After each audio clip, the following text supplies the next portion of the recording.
Good morning, folks. This is Brother Allen with Bible Commentary for Thinking Christians. I was washing dishes this morning and the word repent came to my mind.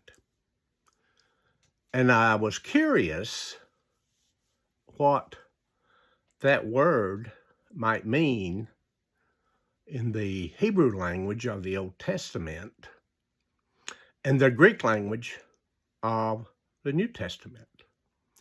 So I decided to run a word search on that particular word from the King James Bible.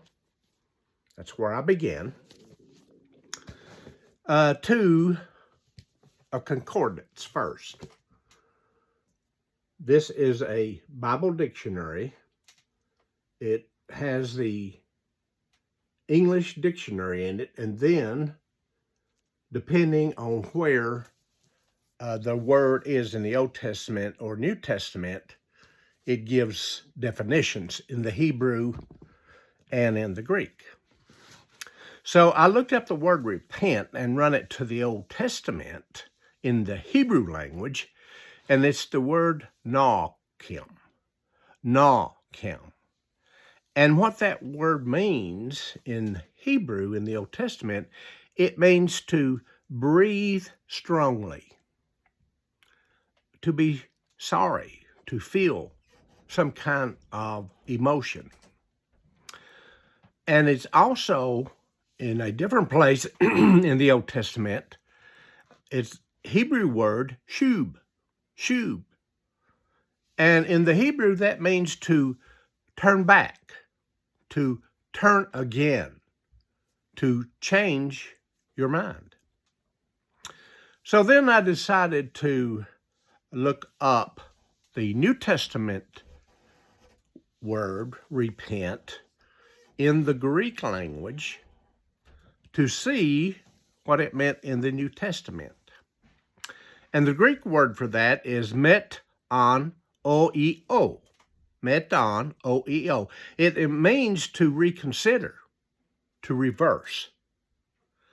So when I looked that up and wrote down these references, I also cross-referenced that to an actual Jewish Hebrew Bible to see how it was in the Hebrew Bible, not the translation of the King James, but the actual Hebrew Bible. And I also cross-referenced that word in the New Testament to an interlinear Greek Bible of the New Testament to see if it meant the same thing that is said in the concordance.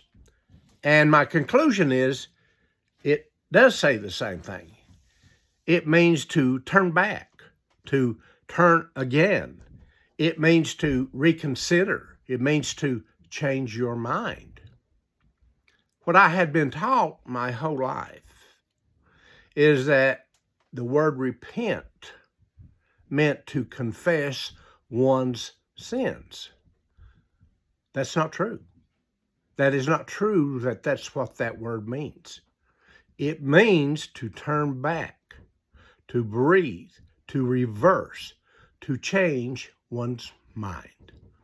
I think that's very important in your study of the Bible so that you can know what that word actually meant in the original language rather than tradition. I hope I've given you something to think about. I love to do word studies because it helps me more fully understand the Old Testament and the New Testament. So I hope you have a wonderful day. This is your Brother Allen. Goodbye.